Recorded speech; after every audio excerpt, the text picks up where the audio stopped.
last year I spent a lot of time out working all hours of the night in this barn. So I got used to a lot of things, but what he's referring to is working in for the next year that we do the production. We're putting a show, it's a two-part show in the upstairs of the barn. But I was working on something. We're doing a fountain show out with lasers and stuff for the summer. And I was working with I've got a, I can show it to you. It's a show system with laser scanners that can scan, that'll make, you know, big laser lines vertically and stuff. Well, I had filled the room up with smoke and everything, so you can see the lasers a lot better. And with my lighting board, I can pan them back and forth, so it's like a single wall of laser light going back and forth.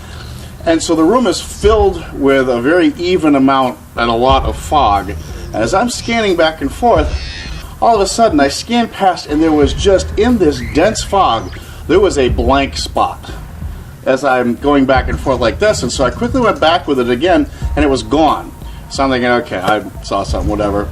Well, the next night, you know, again, fooling with it again because I had just gotten it. And that time was scanning up and down like this with it because I had the laser lines going in a horizontal plane.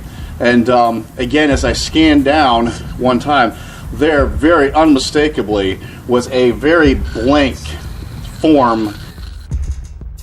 Personally up here, just in fact, he was back again. I say he was back again the other night. The only one that's really stuck out to me personally, and it's something I've never experienced before, and it's something that smokes a tobacco pipe, but very distinctly piped tobacco. And when I was first in the barn getting ready for the show back in last April, I was in here and during the middle of the day, and all of a sudden I caught a whiff, a very strong whiff of pipe tobacco. I thought, well, he's got to have something in here, you know, of all the memorabilia, whatever. That tobacco, when the wind blew through something, it had gone away. About a month later, same thing happened again. And the second time it was in the downstairs, but in the other part of the barn. So, and it wasn't quite as strong, but it lasted a lot longer. So I went around and checked every place. And then I asked him, I was like, is there anything in here that has tobacco in it still? No, absolutely not. Okay.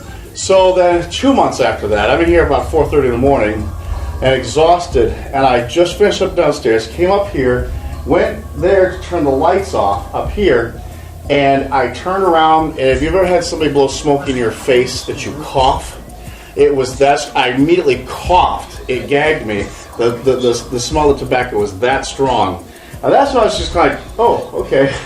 So I shut the rest of the lights off and left down to the downstairs, and haven't really come across it since, except for just recently, just a little while ago, probably 3 weeks ago or so. And again, I was up here and during the middle of the day, and all of a sudden there it was again. The pond house, the lake house, which is just a small place that for some reason the mediums like this. They said they had a good something going on here, so they did spend a lot of time in here. This was a small guest house way back when the place was first built. It was then turned into a chicken coop, then turned it back into a guest house. Nobody ever stays in here. Why, I don't know. You know, he's just furnished it. Sometimes the groomsmen get ready in here because the weddings happen right around the corner, you know, towards the pond as the group faces the pond. So, again, this is a place that this is never, the group that was in here before, and I don't even think we showed this to them.